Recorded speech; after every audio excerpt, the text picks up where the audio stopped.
Oh, g'day, Joey here. So something very exciting happened today.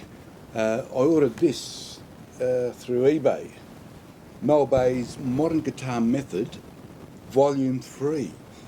This is an original version copy, about 50 years old, I reckon. It's sort of fallen apart. Now, why did I do that? Well, I was reminiscing about my Mel Bay book. Actually, let me show up a picture of, I think, what mine looked like back in the day.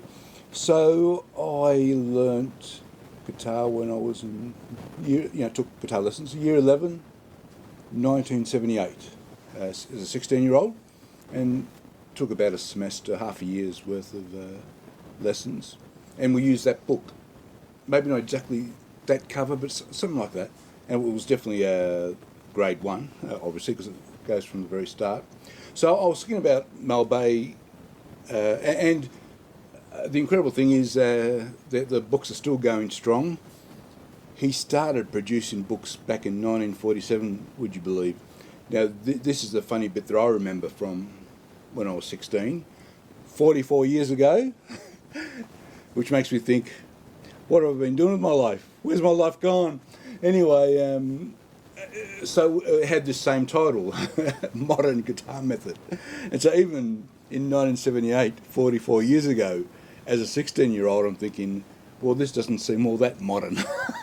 So I'm guessing the books, as I say, they go back to the late 40s, and they probably date back to the very advent of electric guitars, or guitars having pickups, and would have been started getting used by jazz musicians, and I think even some country artists and the R&B artists, and maybe early electric blues as well. Probably goes back to around that late 40s period. So I'm guessing that's where these books originate from, and the word modern probably differentiates itself from classical guitar playing, which is predominantly with your fingers. And these books are clearly intended to be used with a pick. So, and so my memory is that all the exercises were pick-based, guitar pick-based. And then I was reminiscing about Mel Bay, and I just had a quick look, see, I wonder if they're still around, and then on eBay I found this one, which is grade 3. And then on Amazon I thought, oh, maybe I'll get the next one. And so I bought a brand new grade 4. In fact, if we look up here, you can see the next cover. The current series have that sort of cover. Generally speaking, each edition will have each grade will have a different colour. So I've got grades 3 and 4, which, looking at it, are around that, I reckon, intermediate guitar level, and so that interested me. But back to my grade 1 book, what do I remember? I remember this: how to tune your guitar, and it's not just learning the way we, remember that back in those days, maybe there was very, very early days of electric guitar tuners, but I didn't own one for many years. Initially, I would just get my guitar teacher to tune my guitar, and for a long time that was the case. But about a year or so later, I bought myself a keyboard, like a cheap electric piano, and I remember going back to my Mel Bay book and going back to this, and learning which piano keys line up with each guitar note, each guitar string, and I started using my electric piano to tune my guitar, and I distinctly recall that the high E, so that's E above middle C. You can just see middle C marked there, but it's pretty illegible. That E above middle C corresponds with your high open E, and I always found that quite easy to tune for some reason. For me, that was the best string to tune up. So yes, I remember this. What else? Oh yes. So one good thing about Mel Bay is it took you back to fundamentals. So you would learn from scratch music theory, and that's sort of an example of the sorts of thing you're learning, all the different types of notes and how to count them, etc. The treble clef, the bass clef, the notes on the staff, all that. Now, another thing I remember quite distinctly. Let me pick up. What I remember is endless boring little guitar exercises, and they were so boring. Even my guitar teacher, he was a fantastic guitar teacher. He found them incredibly boring. So he'd bring in, as I got a little bit better, he'd bring in extra materials for me. I once did a video about how, I don't know, 6 or 7 lessons in, he brought in for me Stairway to Heaven to learn. And you can imagine going from this. So what have we got there? Three, 4 time.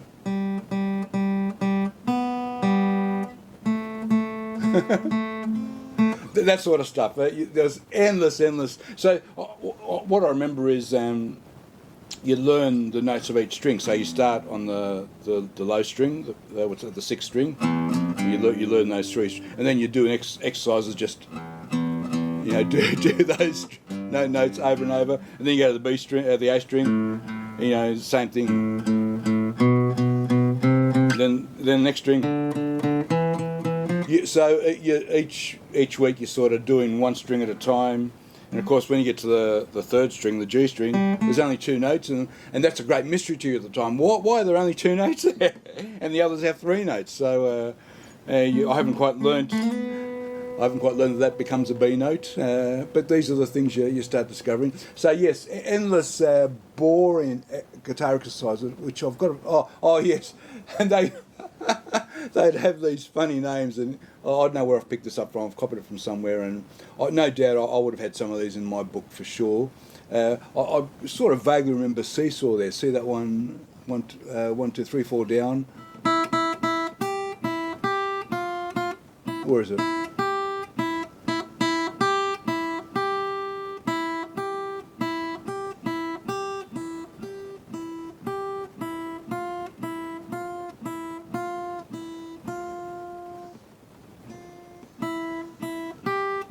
Anyway, so obviously I need to catch up on my sight reading, which I do very little of these days. But now, here's another one. Yes. So this reminds me. So you can see this one. So you're learning the bass solo with the chords, but the interesting thing is that this reminds me that learning the chords came much later. It was like 7, 8, 9 weeks into my lessons. The early lessons were just all this sight reading, little guitar exercises, and you might get an exercise like this, but you may only have, maybe you've just learnt the C chord, or maybe you haven't even learnt the C chord yet. But you're learning to read the notes of the C chord before you even know what a C chord is. That's sort of my vague memory of it. That the chords came after learning all the notes. Yes. And then later in the book, 1st grade, you're introduced to the 8th note, and there's another typical exercise.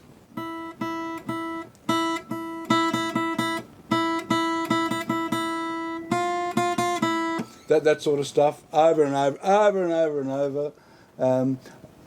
Looking back now, I mean, I don't have a memory of doing the up and down strokes. I must have during these lessons, but I quickly, once I moved away from the Mel Bay book, I quickly dropped my upstrokes.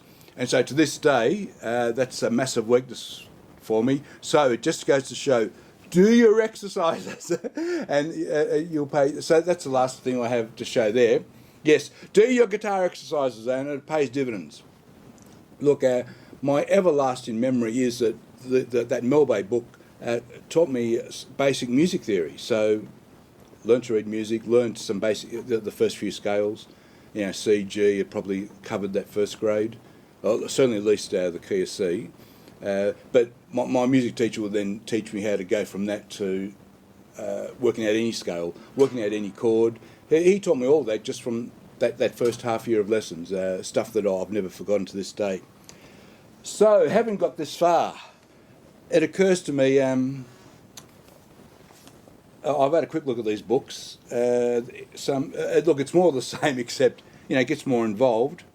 And I'm thinking, what if I were to start just working through these books again? Well, at least at grade 3. Practice my up and down strokes.